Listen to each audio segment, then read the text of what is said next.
Assalamualaikum. Teman-teman pasti pernah bertanya-tanya tentang apa yang dikatakan dengan manajemen pemasaran. Kebanyakan orang awam mengira bahwasanya manajemen pemasaran adalah orang yang melakukan penjualan, orang yang menjadi tenaga penjual ataupun sales, orang yang melakukan promosi ataupun beriklan di media-media sosial. Apakah itu sudah tepat? Saya, Fatur Rahman, NIM 90-201-22-079, Prodi Manajemen Kelas C, anggota kelompok 1 pada mata kuliah Wirausaha Berbasis Teknologi. Dikatakan di dalam buku ini, manajemen pemasaran adalah suatu sistem total yang dilakukan oleh perusahaan di mana prosesnya adalah dimulai dari proses perencanaan,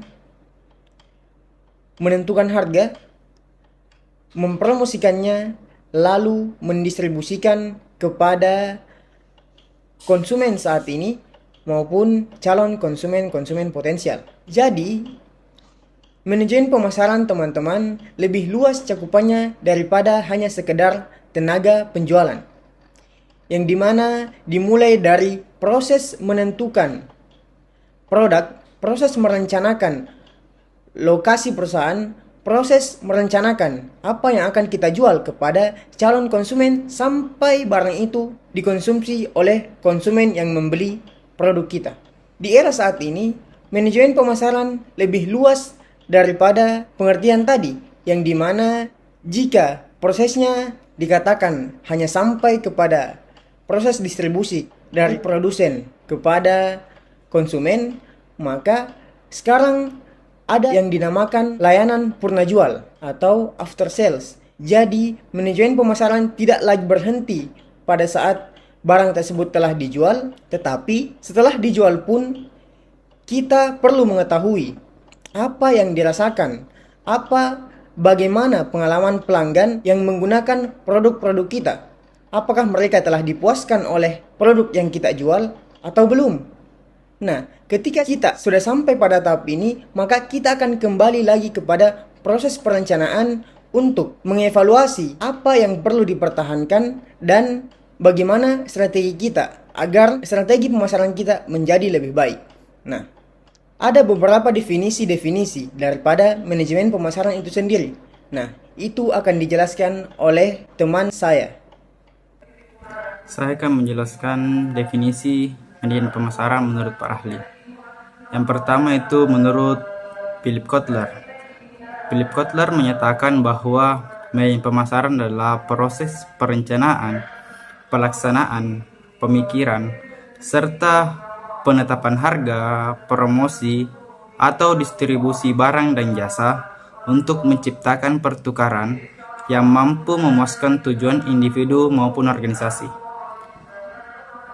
Dalam pandangan Kotler, aktivitas pemasaran bukan sekedar menjual, tetapi juga menciptakan nilai dan membangun hubungan jangka panjang bagi perusahaan maupun pelanggan. Yang kedua itu William J. Stanton. William J. Stanton mendefinisikan manajemen pemasaran sebagai sistem total dari kegiatan bisnis yang dirancang untuk merencanakan, menentukan harga, mempromosikan, dan mendistribusikan barang atau jasa yang dapat memuaskan kebutuhan dan keinginan pasar sasaran guna untuk mencapai tujuan perusahaan. Ia menilai bahwa manajemen pemasaran tidak hanya berkaitan dengan menjual produk, tetapi juga melibatkan seluruh proses yang terkoordinasi dari riset pasar hingga pengiriman produk akhir kepada konsumen. Yang ketiga itu menurut Basu dan Hani. Mereka menjelaskan bahwa manajemen pemasaran merupakan proses analisis perencanaan, pengendalian, serta pelaksanaan dari program-program yang disusun secara cermat dan bertujuan untuk menciptakan serta mempertahankan pertukaran yang menguntungkan dengan pasar sasaran dalam rangka mencapai tujuan perusahaan. Pendekatan mereka berfokus pada integrasi antara fungsi manajemen dengan aktivitas pemasaran secara menyeluruh dan sistematis. Yang terakhir yaitu menurut Darmesta dan Handoko.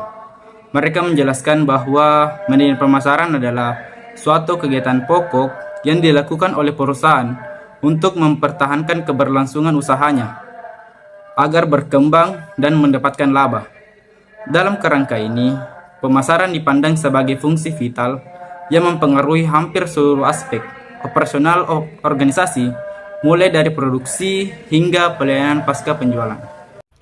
Selanjutnya, manfaat manajemen pemasaran. Yang pertama, ada meningkatkan penjualan. Manajemen pemasaran membantu perusahaan merancang strategi promosi dan distribusi yang efektif sehingga produk lebih dikenal dan menarik minat konsumen untuk membeli. Yang kedua, memahami kebutuhan konsumen. Dengan riset pasar dan analisis perilaku konsumen, perusahaan bisa memahami apa yang dibutuhkan dan diinginkan pasar sehingga produk dan layanan bisa disesuaikan.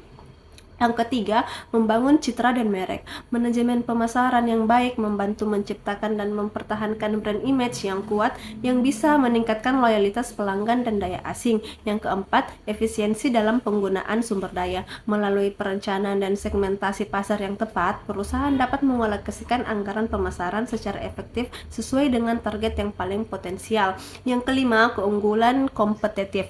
Manajemen pemasaran membantu mengidentifikasi kekuatan dan kelemahan pesaing sehingga perusahaan bisa merancang strategi yang lebih unggul di pasar. Yang keenam, pengambilan keputusan yang lebih baik. Data dan analisis dari kegiatan pemasaran memberikan dasar yang kuat untuk mengambil keputusan bisnis yang strategi dan tepat sasaran. Ketujuh, ada mendorong inovasi produk. Dengan memahami tren pasar dan kebutuhan konsumen, perusahaan terdorong untuk melakukan inovasi produk atau layanan agar tetap relevan.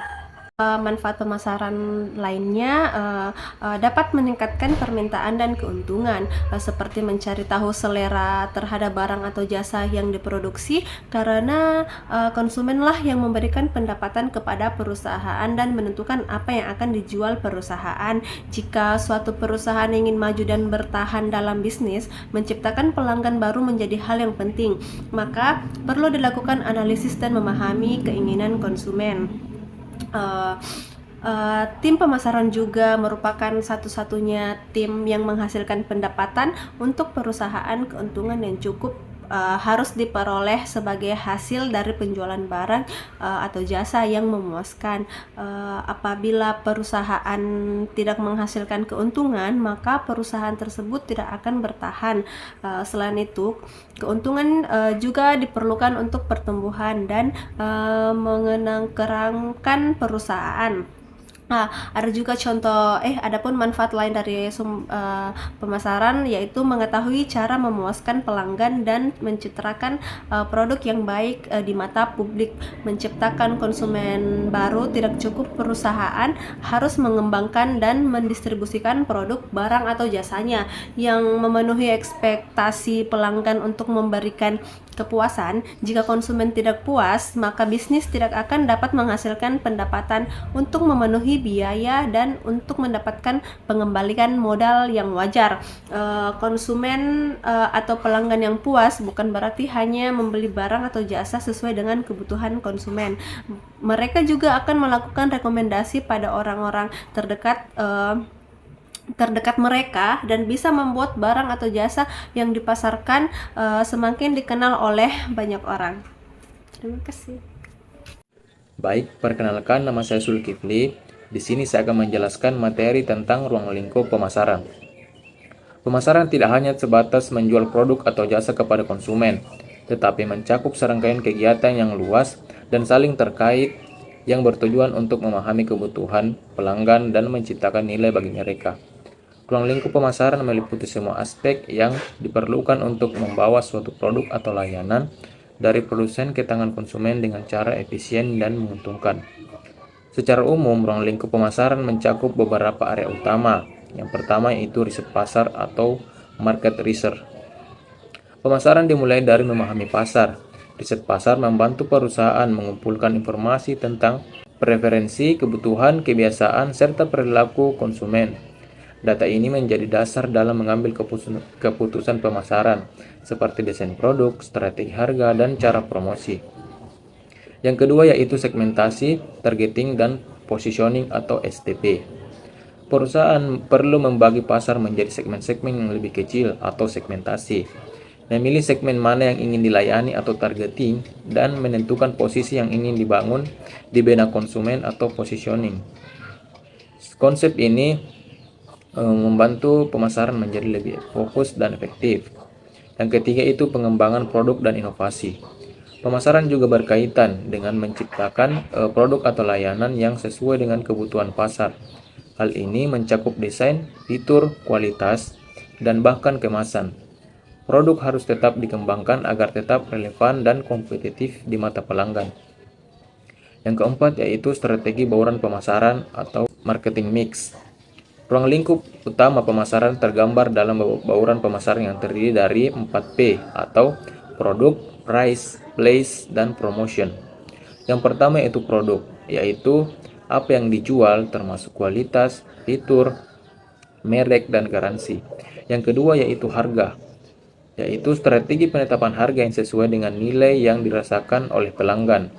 Yang ketiga yaitu tempat atau place, distribusi atau saluran yang digunakan untuk menjangkau pelanggan. Dan yang keempat yaitu promosi, yaitu cara perusahaan menginformasikan dan membujuk pelanggan seperti iklan, promosi penjualan, dan media sosial. Yang kelima yaitu manajemen hubungan pelanggan atau customer relationship management. Pemasaran modern tidak hanya fokus pada penjualan jangka pendek, tetapi juga membangun hubungan jangka panjang dengan pelanggan. Hal ini meliputi pelayanan pelanggan, komunikasi berkelanjutan, dan penciptaan loyalitas.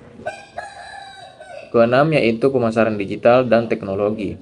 Di era digital, ruang lingkup pemasaran juga dilibatkan penggunaan platform online seperti media sosial, mobile marketing, e-commerce, hingga analitik data konsumen. Teknologi menjadi alat penting dalam menjangkau pasar yang lebih luas dan spesifik.